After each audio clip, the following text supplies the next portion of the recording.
Ayan, good morning guys. Ang atong baligya is pudding candy. Ayan, durian flavor na siya.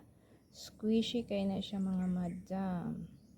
Next is ayan, pudding candy gihapon nga grape flavor na very nice kayo siya.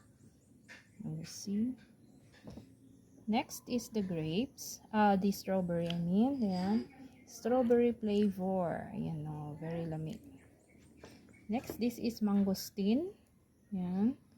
Mangosteen, same pudding candy. Ayan po. Next is the passion fruit. Ayan. Flavor. Ayan. Available here sa house at only 3 pieces for 5 peso. Ayan. You can combine colors. Ayan. You can combine flavors also. Ayan. Basta 3 pieces, 5 peso each. Ayan po. Kung gusto nyo, naara diri sa among balay. Thank you so much.